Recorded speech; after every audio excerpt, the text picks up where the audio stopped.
Hey y'all, welcome back to my channel. Today we are going to be talking about The End of Oak Street starring Anne Hathaway. So this is a movie that I wouldn't say I was necessarily excited to see, but I was definitely looking forward to it when I saw the trailer for it in the movie theater. And because at first I was like, what is this? Aliens? What's going on? And then, I think the final trailer showed dinosaurs. I was like, oh, this is kind of cool. You know what I mean? Like, I've been wanting a good kind of Jurassic Park feel. I feel like the last Jurassic Park movie was kind of trash. So let's do it. So funny enough, we had a little issue seeing this movie at first because we went to the theater thinking there was a 12:40 p.m. showing, double checked and everything. And then we get to the theater and the 12:40 p.m. showing is not there at all. I don't know what happened. But anyways, we got to see the 225 one. And I'll just say I was a little bit disappointed with this movie. I was expecting more. So pretty much the premise is, we're in the early 1980s. There's a family, Anne Hathaway and her husband are pretty much on the brink of divorce, but he don't really want the divorce, but she does. We don't really know what the underlying issues is. I think it got something to do with money and their job and stuff like that. And they have two children in their teen years. And what happens is that the entire street, the entire neighborhood is taken back in time and displaced into prehistoric times with dinosaurs. And they have to find a way to escape and to survive. So I wasn't really expecting that to be the premise. I'm not gonna lie, I was a little bit disappointed that was the premise the whole time. Going back in time thing. Obviously, I understand that when you watch some of these movies, sometimes you're expected to be like, okay, it's a movie, take it as is. But I am the type of person who I like things to kind of make sense. At least most things need to make sense. And I feel like not being explained why on earth this whole displacement even happened is a bit annoying for me personally, but you know what? That's okay. However, there's other things that I did not like about this movie, and I feel like some of the things just kind of had no relevance, or if they were relevant, it had it really served no purpose, I guess. So one of the things at the beginning of the movie, we have the main, we have the daughter. She's talking to her friend. There's this carnival on the street, and she's having this extensive conversation with her friend. I don't know. I can't tell you what it was about, but it was a long conversation. And then, the friend, boyfriend comes and she hugs the friend's, and the friend hugs her boyfriend. And you see the daughter kind of looking a little bit jealous, a little longing. And so at first you think, okay, is she jealous? What's going on? And, obviously you think that something like that would come back into play. Spoiler alert, it does not come back into play. However, it's kind of, I guess, hinted at that she might be gay or something, because there is another little girl who is in the neighborhood who her brother has a crush on, who just moved into the neighborhood, who also gets trapped in this Jurassic, world. And, as she's helping this girl, heal her, bandaging this girl up, they kind of look at each other longingly, I guess. And so I guess we're supposed to recognize that, oh, she's probably gay, and that's why that whole thing at the beginning was relevant. But the thing about it is we never see that friend again. I think we see the boyfriend dead in the street. And yeah, just like one of those things that really have no relevance to the plot. It really doesn't matter. They could have had it in or not had it in, and it would have been pointless.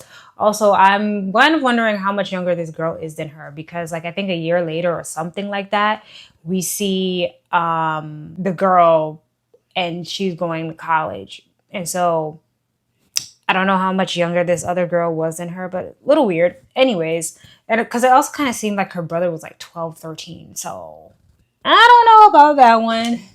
Anywho, I digress. most annoying person in this movie to me was the brother because he just kept making dumb decisions. I'm so sorry. I know there are dog lovers out there, pet lovers out there, but if we are ever in something, a zombie apocalypse, Jurassic World, something super dangerous, and your dog gets out, I am so sorry. Please leave that dog the hell alone. Please. And then just other things, just making dumb decisions, just doing stuff where he has to get saved. I just, man, it took me out a little bit because I'm just like, yo, like, this is just not realistic. Like, where are our survival instincts here? Um, yeah, no. Goodness gracious. Um, there is one point in the movie, I know it wasn't the main family, but we see like the husband and the mom like running back towards their house.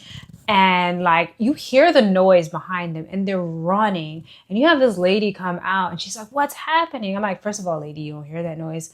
Two, if somebody is running like crazy, I'm not sticking my head out to see, oh my gosh, what they running from. And lo and behold, she gets attacked and eaten. But I digress. They get to the house. They're knocking on the door for what seemed like hours. Just kidding. It was like a minute. I don't know. It seemed like way too long. The kids are in the house. And I'm like, why are you taking so daggone long to open the door? Mind you, they just both saw the freaking dinosaur tail in the window. And your parents are knocking, pounding on the door, and you're not like running to open the door. A little weird. Mind you, they were out there to look for the dog. The night before, they heard something crazy. They wanted the kids to stay in the house, lock themselves in the house, and stay in the house. So you know something is off, but we're going out there to look for the dog. I apologize to y'all dog lovers. I'm sorry. We're not doing that. We're not doing that, please. If my husband is ever like, oh, I need to go look for the dog, I'm going to be like, absolutely not. I'm going to chain you to the bed. What are you doing? Anywho, so, you know, I don't know if it was prior to that, after that, they try to leave their house. They're driving around the place and every end of the street is either a bunch of water. They're seeing like the roads is broken in half, whatever. They finally realize, oh my gosh, we're amongst dinosaurs. Also, slight backstory, Anne Hathaway's character is writing a book, clearly when she wants to be an author. But her book seems to be about her family and kind of how she, I guess, wishes she can get away. I don't know. I think it seems to be like it's about that. And this is a thing throughout the movie. We also find out that the dad, the reason he's doing pizza delivery is because he got laid off from his job some months ago, and he's been taking any part-time job he could to make money. She hates the pizza thing that he has on top of his car. I really thought that was going to come into play later on somehow, aside from her just looking and acknowledging that she hated it, which we already knew. I thought we were going to make something of that, but anywho, whatever. My thing is about that. How do you not know your husband is laid off and that's the reason that he's doing? You didn't think to be like, okay, you had a job before. Why are you doing pizza delivery? Like, is it to make extra money? Is that what she thought? Like, I'm so confused, but he was always going to do pizza delivery. So what did she think? And how did you lie about that? I don't get it. I don't get it. Anywho's, going on throughout the movie. Obviously I'm not going to talk about I feel like there was a whole lot of lackluster. My most exciting part was whatever that huge, was it the T-Rex? I don't know. It didn't look like one to me, but the big dinosaur came in and started attacking them. It was so hilarious to me. The last scene where they came into encounter with it, where like he pretty much tiptoed up behind him. It did remind me a little bit of the earlier Jurassic Parks, where dinosaurs would do that. I thought that was very funny. Which this scene also leads us to another scene where it was the most shocking part of the movie. In a movie like this, I didn't expect that to be the most shocking thing in a movie that I've seen in a while. But, you know, the dad, he's coming to save the mom, Anne Hathaway, and the dinosaur turns to him and pretty much picks him up, bites off his leg, and then Anne tries to come and save him, and the dinosaur eats him. And I did think the dad was going to die. I didn't think he was gonna go out like that. That I didn't expect that. It really took me aback. I was like, oh my God. My jaw was on the floor. I couldn't believe it. Then there were audible gasps in the theater. So I know I wasn't the only one. But yeah, best and worst part of the movie, I guess. But yeah, other than that, just normal things. I feel like it was a fun movie. I wouldn't say I hated the movie at all.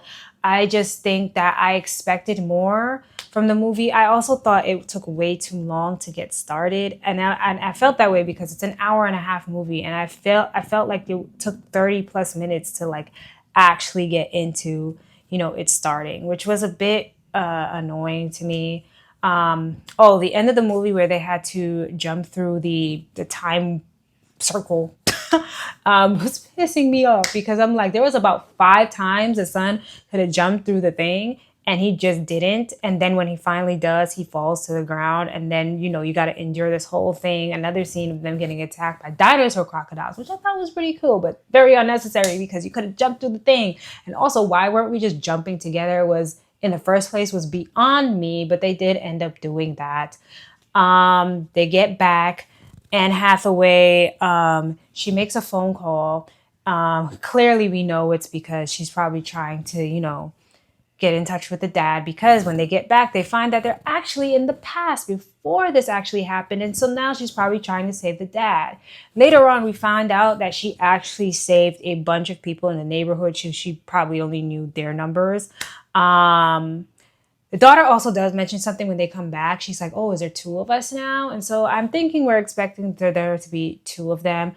Obviously, the people that she called, she didn't call her and her family. She probably didn't want there to be 2 of them. Or she probably just let the 3 of them die. Because the thing about it is, if she comes into contact with her husband, he's no longer there. They die. It's over for them. Also, the little girl that was there with them, she had already ran. She had jumped through the time loop first and she ran to tell her family. So she saved her family. And at the end of the movie, we see that there is 2 of her. So clearly, if people went to save their families who had survived, there would have been 2 of them. Now, all the people that Anne Hathaway saved, they were dead. So I guess it's okay. But also, I'm like, man, how long do you have on a payphone to call people? Also, I have a gripe. Did it take her 15 minutes? Or it was less than 15 minutes, I think, when she was on the phone, right? When she went to call all of these people. So I don't know. And how long did it take them to drive out? I don't know. I feel like there's a little bit of discrepancy there. I don't remember the exact time, but I remember being like, how is this possible? But anywho, we end the movie seeing that they're, praising Anne and her hero, for being a hero because she saved some people. And, also was it the U.S. military or the military? I don't know who came and they captured and killed some of the dinosaurs. And so that is how the movie ends. I don't feel like it was a terrible movie. I did enjoy it. I wouldn't say I was bored at all, but I expected more. I felt like the acting, except for from Anne, was very bland. Yeah, I don't know. From the trailer, I think I expected more and I didn't get what I expected. And I think that is why I am a bit disappointed. I'm going to give this movie like a 5.5 out of 10. I think you will enjoy it if you go to the movie theater. It's not terrible. But yeah, guys, that is the review for The End of Oak Street. Let me know down in the comments if you watched this movie, if you enjoyed this movie. Tell me what you thought about it. And I love you guys. See you guys in the next one. Thank you guys so much for watching. Bye.